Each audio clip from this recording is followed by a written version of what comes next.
Hello everyone, welcome to my channel. I hope everyone is having a wonderful day.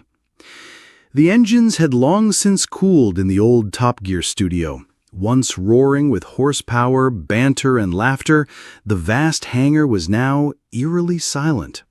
Dust coated the once legendary track, and the echo of tire screeches felt like whispers from another lifetime. But this time, it wasn't a hiatus. It was the end of the road. Jeremy Clarkson, the gravel-voiced ringleader of motoring chaos, had made a decision that sent shockwaves through the world of automotive television. He was parting ways with his co-stars, Richard Hammond and James May, for good. And not for a rust bucket reason either. Clarkson had signed a staggering £24 million for a new venture, a solo journey, one final lap. The call that changed everything.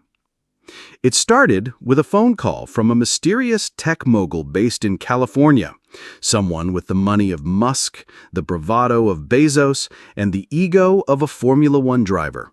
He had a vision, Clarkson Unleashed, a show that wouldn't just test cars, but the very limits of man, machine, and modern society.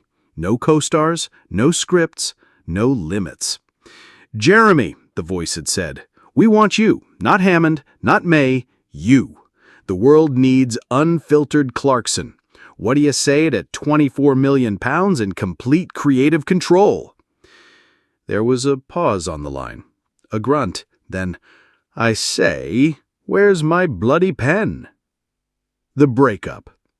Breaking the news wasn't easy. Hammond had taken it as expected, wide-eyed, a bit of a pout, and a hug that lasted longer than Jeremy liked. May, ever the philosopher, sipped his tea, stared into the distance, and simply muttered, "Well, that's a bit of a cock-up, isn't it?" The three had spent over 2 decades together, from BBC's Top Gear to Amazon's The Grand Tour. They had flipped cars, crossed deserts, destroyed caravans, and even sailed across the sea in amphibious death traps. But Clarkson knew, this was different. This was the last lap. "I love them," he confessed in an exclusive interview, swirling a glass of whiskey. "But I've got one more mad project in me, one more chance to set the world on fire, figuratively and, ideally, literally." Clarkson Unleashed. The new show was set to premiere on a global streaming platform with a launch event involving a tank, a Bugatti Chiron, and a flamethrower. Clarkson would travel solo across continents, interviewing strange inventors, racing warlords in sand dunes, challenging AI cars in Tokyo, and reviewing everything from electric tractors to flying motorcycles. There were no boundaries. Each episode promised unpredictable carnage and a level of honesty only Clarkson could deliver. Critics called it dangerously Clarksonian. Fans called it the Messiah's Return. But for Clarkson, it was something simpler. "This show is about proving one thing," he said, standing beside a burning pile of electric scooters, "that a man, a car, and a really, really stupid idea is still the best formula on Earth." Hammond and May, the aftermath. Meanwhile, Hammond and May weren't wallowing. Rumor has it they were quietly working on a show called Plan B, involving antique restoration and pub lunches. May had already bought a canal boat.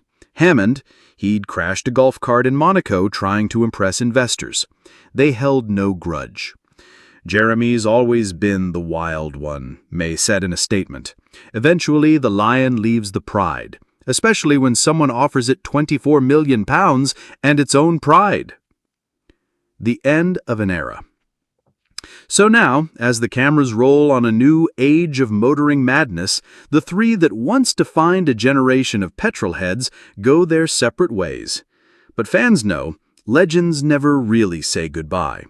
And somewhere, deep in the English countryside, a car is being over-revved, a field is on fire, and a tall man in a battered leather jacket is shouting at a cow.